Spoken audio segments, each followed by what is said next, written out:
Aujourd'hui, je suis très heureuse de te retrouver dans Des espaces et des vies pour un échange avec Néné. J'ai découvert son univers sur Instagram et ce qui m'a tout de suite interpellée, c'est sa manière de parler de décoration autrement. Pas seulement comme une question de style ou de tendance, mais comme un espace d'expression, d'identité et de transmission. Néné, elle est décoratrice d'intérieur et elle a développé une approche afro-contemporaine très singulière. Une manière de créer des intérieurs élégants, chaleureux, ancrés, sans tomber dans les clichés ni le déjà vu. Dans cet épisode, on revient sur son parcours, sur ce qui l'a amené à se reconvertir, sur la place de ses racines dans sa manière de concevoir un intérieur et sur cette envie de faire entrer la culture autrement dans nos lieux de vie. On parle de double culture, de représentation, de ce que nos maisons racontent de nous et de ce qui se passe quand à un moment on ressent le besoin de se reconnecter à quelque chose de plus profond. Avant de lancer l'épisode, j'ai une petite demande pour toi. Si tu aimes ce format, pense à t'abonner au podcast, à le partager et à laisser 5 étoiles. C'est ce qui m'aide vraiment à faire grandir des espaces et des vies et à continuer d'inviter des personnes qui ont des histoires fortes, sensibles, inspirantes à raconter autour de Capita. Je te souhaite une très belle écoute. Salut Néné, comment tu vas? Salut Mélissa, je vais très bien et toi? Ça va très bien aussi, merci beaucoup. Je suis ravie de t'avoir aujourd'hui sur le podcast. Moi, j'avais découvert ton compte sur Instagram parce que j'avais travaillé avec Alexia Ewane, qui est une spécialisée dans le personal branding.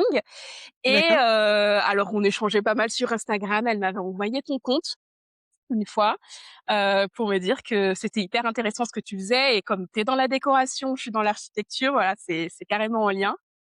Donc je t'ai suivi discrètement pendant un moment et puis voilà, au bout d'un moment, j'ai osé te proposer de participer à un épisode de podcast avec moi. Donc je suis vraiment ravie de t'avoir aujourd'hui. Bah, j'en suis ravie également. Merci de m'avoir contactée. Je connaissais pas cette petite anecdote, je viens de l'apprendre, mais ravie d'être là avec toi en tout cas, et de pouvoir discuter avec toi aujourd'hui. Donc pour ce premier épisode de notre discussion, ce sera surtout focalisé sur ton histoire. En gros, qui tu es dans la vie de tous les jours et dans ton métier également. Donc j'ai quelques petites questions à ce sujet et on va commencer par une question que tu n'avais pas toi de ton côté parce que je t'ai envoyé les questions en amont, mais pas celle-ci. J'aurais aimé savoir s'il y avait 3 adjectifs que tu pouvais nous donner là, aujourd'hui, pour te décrire. Donc dans la vie de tous les jours, ta vie de maman ou bien dans ton métier. Alors, je dirais structuré pour commencer, parce que tous mes proches commenceraient par là, je pense.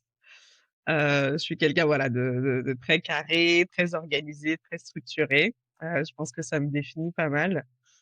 Je pense que si mes proches devaient parler de moi, ils diraient certainement aussi, je dirais quelqu'un de confiance et à l'écoute. C'est-à-dire que, voilà, j'aime beaucoup, mes prochains, prendre soin d'eux, les écouter, les conseiller, voilà, ça fait partie aussi de ma personnalité, donc j'aurais mis, ce 2e mot-là.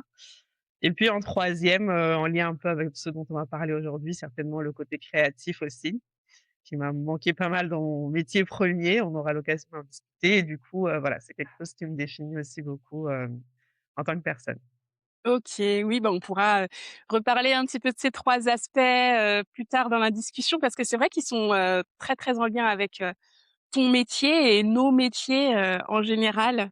Surtout le 2e, je trouve, le besoin de donner confiance aux clients, le besoin d'être à l'écoute aussi pour eux. Donc on va parler de tout ça plus en profondeur. Ça marche. La première question que j'avais pour toi, qu'est-ce qui t'a poussée à devenir décoratrice et à choisir notamment l'afro-chic comme signature? D'où est-ce que cette envie t'est venue? Est-ce qu'elle a toujours été là ou est-ce qu'elle est venue comme un déclic vraiment à un moment de ta vie? Alors, du coup, pour ma part, c'est plutôt un déclic. Alors la décoration d'intérieur, c'est quelque chose, qui m'a toujours plu. J'ai voulu être architecte, en fait, pour la petite histoire, quand j'étais toute gamine. Je me rappelle, j'ai toujours dessiné des maisons, avec des grands portails, des grandes fontaines, des escaliers doubles comme dans La Belle et la Bête et cetera. Et en fait, bon, c'est pas forcément le métier que mes parents imaginaient pour moi, donc j'ai rapidement mis cette passion-là de côté. Et j'ai fait des études en ingénierie, donc voilà, totalement dans autre chose. Bien que, voilà, il y a des choses qui me servent concrètement dans mon métier aujourd'hui, c'est certain. et c'est tardivement, on va dire, que m'est revenu ce goût pour le design, pour la décoration d'intérieur il y a 5-6 ans maintenant, quand j'ai fait construire, ma propre maison avec mon mari et qu'en fait, donc sur plan, on a dû, définir, chaque millimètre de la maison, où placer les prises, penser à tout et cetera et en fait, voilà, ça m'est revenu un peu comme ça, comme un boomerang et j'ai adoré faire ça clairement et au-delà de ça, en fait, chaque personne qui venait à la maison me disait: «Waouh, c'est trop bien, c'est génial, c'est toi qui as fait ça, c'est trop stylé». Donc j'ai commencé comme ça à conseiller, mes propres copines, les copines de mes petites sœurs, les amis des amis et cetera et en fait, beaucoup de gens m'ont dit: «Mais tu es très douée pour ça, tu devrais faire quelque chose, lance-toi» et cetera. Donc c'est comme ça que de bouche en oreille, j'ai eu de plus en plus de contrats. Au départ, c'était pas une spécialisation dans l'art contemporain parce que moi-même je me cherchais encore, clairement et en fait, on va dire que c'est il y a 2 ans maintenant qu'en refaisant en fait, j'ai eu un constat chez moi-même de me dire: «J'ai envie de refaire mon intérieur» et j'ai eu, je sais pas, un flash qui m'a dit: «Mais comment se fait-il qu'on soit africain et qu'il y ait rien d'africain chez nous? Rien, rien dans la déco, aucune trace de l'Afrique, pas un tableau, pas un coussin, absolument rien et je me suis dit: «Non mais c'est une dinguerie, c'est pas po c'est pas possible, pourquoi?» Je m'étais jamais vraiment posé la question moi-même, hein, honnêtement, bah, j'ai fait comme beaucoup, j'ai suivi les tendances, Pinterest, Instagram, j'ai eu cette phase aussi de tout beige, très clair, très neutre, très scandinave et cetera. Mais en fait, voilà, il y a à peu près 2 ans, donc c'est assez récent, j'ai pris conscience que non, j'avais vraiment besoin et envie d'avoir ma culture chez moi. On la retrouve bien sûr dans d'autres choses parce que je parle la langue, niveau culinaire, c'est là, niveau, musical et cetera, donc notre culture est là, mais c'est vrai que dans nos intérieurs, en tout cas dans le mien, il y avait absolument rien. Donc c'est comme ça que j'ai commencé à m'intéresser à tout ça, bah, à rajouter petit à petit de la couleur, à rajouter petit à petit du textile bogolan parce que je suis d'origine malienne, à faire venir des portes Dogon et à mettre ça chez moi et en fait, rapidement, j'ai vu l'impact que ça avait sur moi et mes enfants aussi ont été très curieux de voir d'un coup, l'intérieur se transformer et en fait, ça a été, aussi un prétexte pour discuter de notre culture avec mes enfants, notamment autour de la porte Dogon, tout de suite, ils sont venus me voir parce que les enfants sont très curieux: «Mais maman, qu'est-ce que c'est? Ah bon, c'est qui le Dogon? Ah oui, ils sont où au Mali? Et ça, qu'est-ce que ça veut dire?» et donc, c'était génial. Et je me suis dit: «Non, si moi ça m'a fait ce choc-là et je me rends compte le bienfait que ça me fait et l'impact que ça a eu sur mes enfants, sur les visiteurs qu'on avait à la maison», je me suis dit: «Il y a quelque chose à faire. Il faut que je mette ça à disposition de la communauté quoi, tout simplement». Donc c'est un petit peu comme ça que ça s'est fait. Carrément, donc c'est une, grande et belle histoire. Franchement, hyper intéressant. Oui, ça s'est fait finalement en 2 temps. Alors la période d'abord où tu as construit ta maison, et c'est là que tu as voulu, de faire de l'architecture d'intérieur et faire, de la décoration et ensuite dans un second temps, tu t'es spécialisée, dans le style afro chic, c'est ça? Totalement, tout à fait, c'est bien ça, ouais. OK. Quel est ton rapport, toi, du coup, personnel, à l'Afrique et à tes, racines? Est-ce que de base, tu en étais plutôt déconnectée ou alors, c'était quelque chose qui était, tout à fait ancré en toi de manière, naturelle, j'ai envie de dire? Et comment est-ce que ça influence aujourd'hui, ta vision de l'habitat, du coup, avant de, comprendre que, le style afro chic était très important pour toi? Mmh. Bah, je dirais que j'ai toujours été connectée à ma culture quand même. Moi, je suis née au Mali. Bon, je suis arrivée très tôt en France, hein, j'avais 3-4 ans. Donc clairement, j'ai grandi en France, de parents maliens tous les 2, qui sont arrivés du coup tardivement en France dans les années, 90 par là. Et du coup, voilà, on parle, en tout cas, nos parents nous ont parlé le bambara, donc je parle parfaitement le bambara. Comme je te disais juste avant, tout ce qui est culinaire, nos parents nous les ont passés aussi, l'histoire, la religion, tous les étés, on partait 2 mois complets au Mali. Donc voilà, je dirais pas que j'étais, en dehors de ma culture. Je pense, plutôt bien la connaître aussi. Forcément, ça peut pas être comme quelqu'un qui vit sur le continent et qui vit, Oui. au Mali. Mais, nos parents, nous ont passé vraiment, cette culture-là. Et en fait, je t'avoue que dans l'habitat, en fait, c'était pas un sujet pour moi. Quand j'ai réfléchi, je me suis jamais posé la question et je me suis jamais dit, que quelque part, la culture pouvait et devait passer par, la déco d'intérieur, en fait. Pour moi, c'était un non-sujet, donc je m'étais jamais intéressée. Et après, il est vrai aussi, je pense que les quelques exemples qu'on pouvait avoir à l'époque, en ligne notamment, n'étaient pas très «glorieux» entre guillemets, si je peux dire ça comme ça. C'est qu'on tombait vite dans des clichés de gros masques, de too much, de bric-à-brac de partout et en fait, ça donnait pas envie. Donc je me suis pas plus intéressée que ça et c'est pas quelque chose que j'ai creusé. Le besoin n'était pas là pour moi. C'était même pas un sujet en réalité, Mmh. donc voilà. Après aujourd'hui, mon rapport à l'habitat, c'est vraiment que déjà, je pense qu'après covid, on est beaucoup à avoir réalisé qu'avec le télétravail notamment, on passe beaucoup de temps chez nous, clairement. Après, est-ce que c'est la maturité, la quarantaine qui arrive? Ça doit jouer aussi certainement. Mais en gros, voilà, c'est de se dire, on passe beaucoup de temps chez soi, et c'est super important de s'y sentir bien, en fait et d'être, finalement dans sa safe place, dans un endroit qui nous ressemble, qui nous apaise, qui nous nourrit, voilà et je pense que c'est un tout, en fait, qui a fait qu'à un moment donné, tout ça s'est mixé et c'était le bon timing pour moi et bah, tant mieux pour moi, c'était le bon timing pour le marché aussi, j'ai envie de dire, parce que beaucoup de gens ont résonné du coup avec ce message. Ouais, mais je suis complètement d'accord avec toi à propos de tous ces sujets et du coup, quand tu allais, en vacances au Mali chaque été, est-ce que tu remarquais des différences en termes de décoration d'intérieur? Est-ce qu'il y avait quand même une différence ou alors juste tu faisais pas attention? Alors je pense qu'il y avait des 2.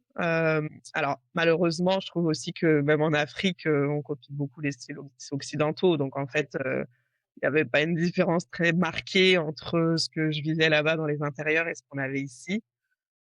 Après ça dépend, du type d'habitation et cetera, mais nous dans le contexte dans lequel on était, c'était assez similaire en fait, donc j'ai pas eu à voir cette différence flagrante entre le Mali ici, à part peut-être chez mes grands-parents qui, eux, avaient moins de moyens, donc là, c'était pas le même type de maison et cetera, mais bon, la déco, c'était pas forcément, ce qui les intéressait le plus, mais le cadre était un petit peu différent, c'est sûr.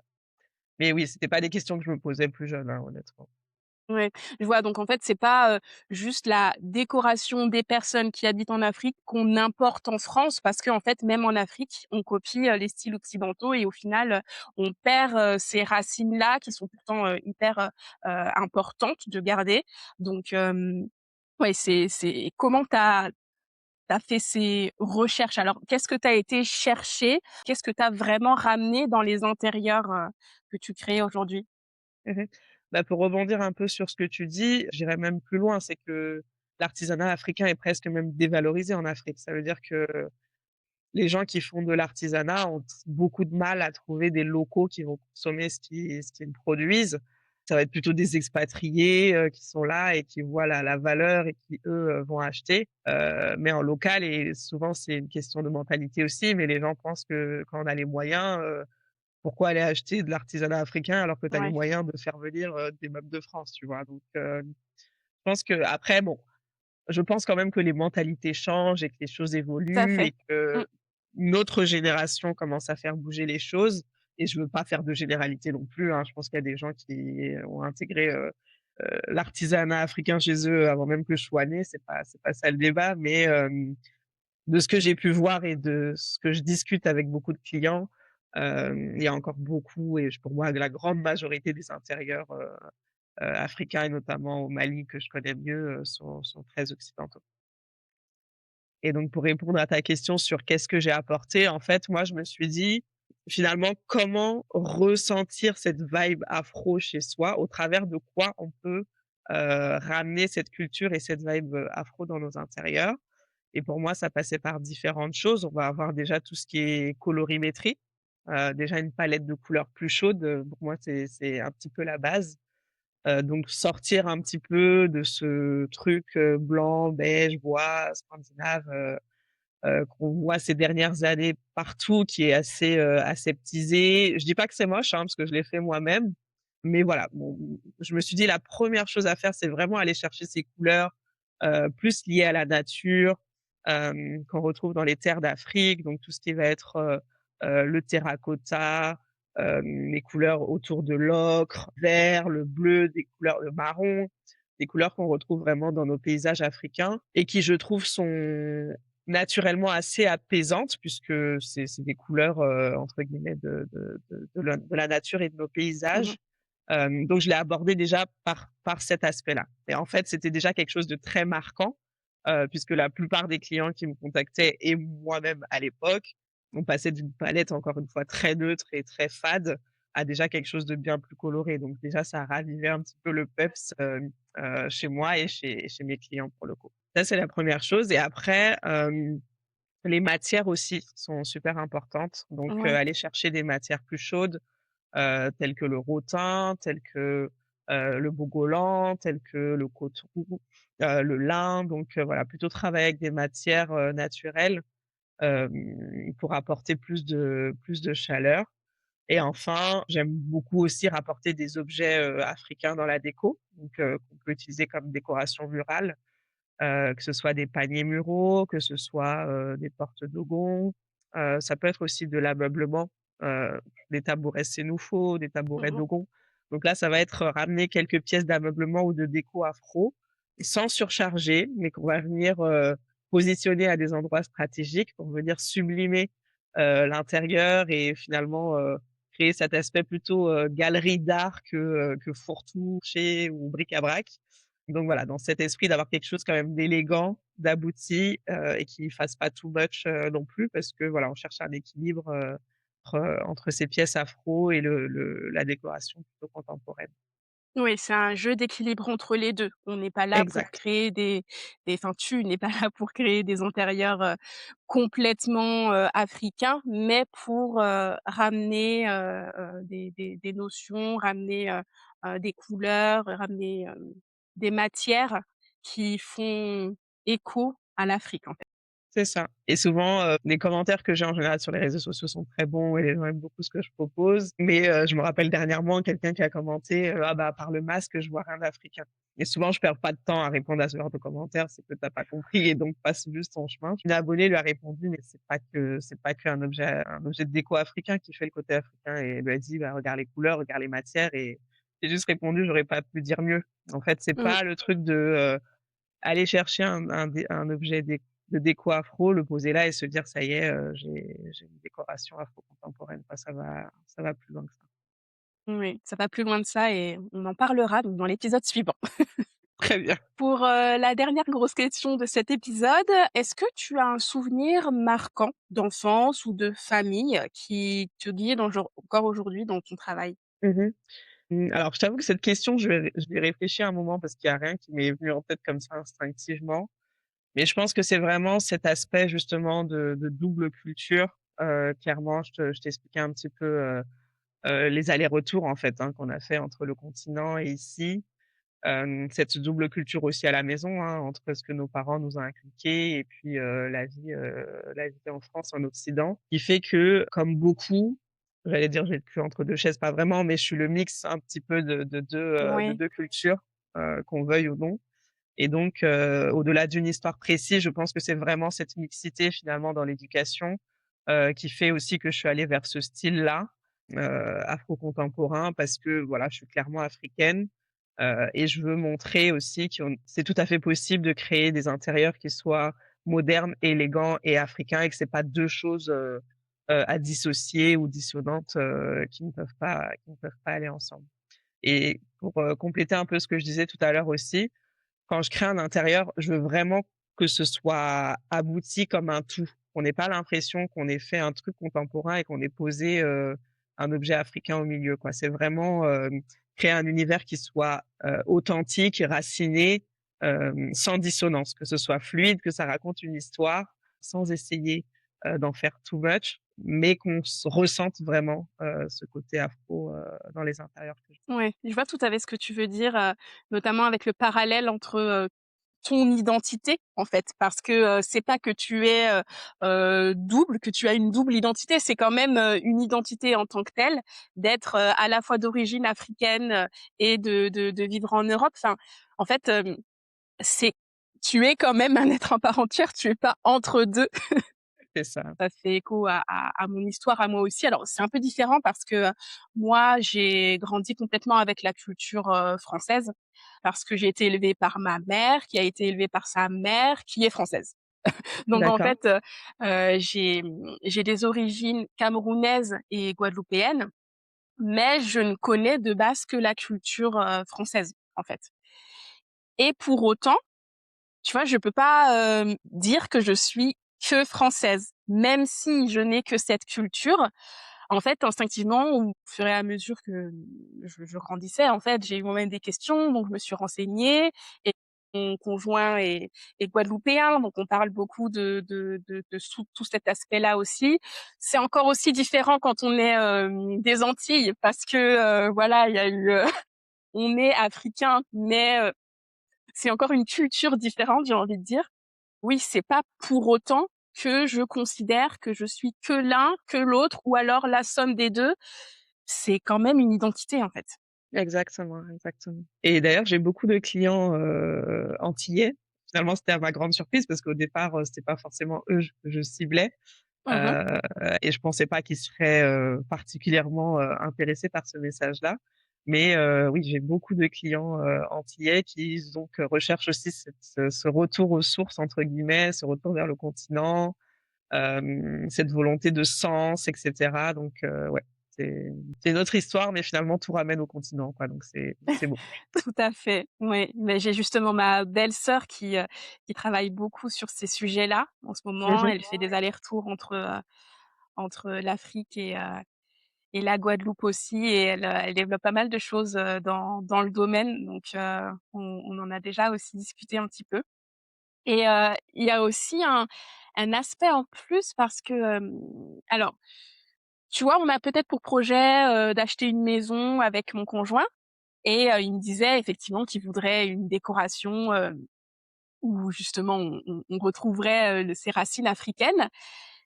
Et quand je fais moi-même des recherches sur Pinterest et cetera, en fait, il va me dire: «Non, mais là, on retrouve plutôt le style colonial, en fait». Tu vois? Et c'est différent. Et moi, personnellement, qui ne connais pas spécialement la Guadeloupe, j'ai du mal à faire la différence entre les 2. Et en regardant les images, tu vois, c'est pas facile de comprendre, en tout cas, moi, je suis pas du métier, je suis pas spécialisée. Donc je trouve que c'est un peu difficile à ce niveau-là.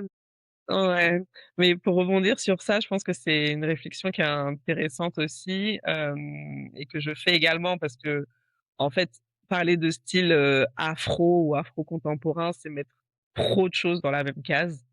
J'en suis consciente, l'Afrique, c'est plus de 50 pays, 50 cultures. Si on prend les ethnies, on va vite monter, à beaucoup plus. Mais en fait, bon, c'est un premier pas pour, je dirais vulgariser un petit le fait que l'Afrique rentre chez nous.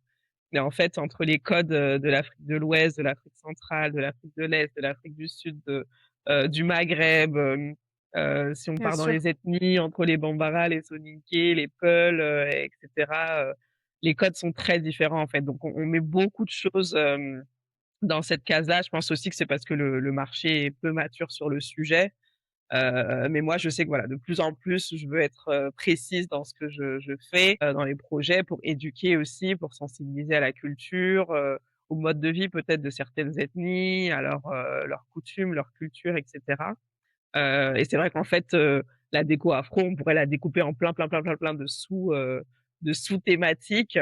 Mais voilà, je pense que ça va venir avec le temps aussi parce que, je pense qu'on partait d'assez loin. Donc, c'est un Oui, premier pas, mais il y a des choses à faire effectivement. oui, on avance petit à petit. C'est ça. Et pour finaliser cet épisode, est-ce que tu aurais une ressource, alors que ce soit un livre, un film, un podcast, heu, qui t'a marqué et que tu aimerais partager, aujourd'hui avec nos auditeurs? Mmh. Je pense que l'un des livres, africains qui m'a le plus marqué ces dernières années, c'est, Une si longue lettre, de Mariam Ba, je ne sais pas si tu connais? C'est un roman donc qui a été publié dans les années, 80, et qui traite un petit peu de la condition des femmes, en Afrique, donc au Sénégal, mais en Afrique de l'Ouest de manière un peu plus globale. Alors c'est pas lié à la décoration du tout, mais en fait, j'ai beaucoup de clientes femmes.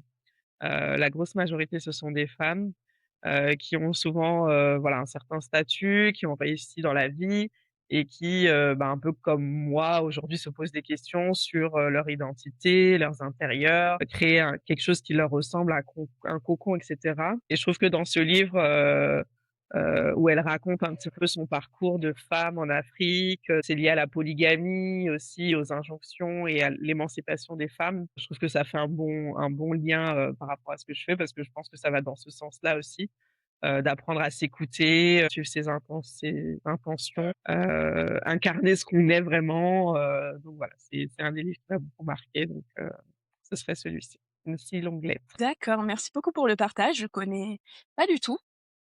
En tout cas, je mettrai la référence dans la description de l'épisode. Super, super, j'invite, tous ceux qui nous écoutent à aller le découvrir. Donc voilà pour la première partie de mon échange avec Némi. Ce que j'aime profondément dans son récit, c'est qu'elle montre à quel point un intérieur peut aller bien au-delà de l'esthétique. Il peut devenir un lieu de reconnexion, un prolongement de notre histoire et de notre culture, mais aussi de ce qu'on veut transmettre. Avec Néné, on comprend que décorer, ce n'est pas juste faire joli, mais c'est aussi choisir ce qu'on veut voir apparaître chez nous. Si cet épisode t'a plu, n'hésite pas à t'abonner, à le partager autour de toi et à laisser 5 étoiles. Ça soutient énormément le podcast et ça me permet de continuer à inviter des personnes tout aussi inspirantes. À très vite dans un nouvel épisode.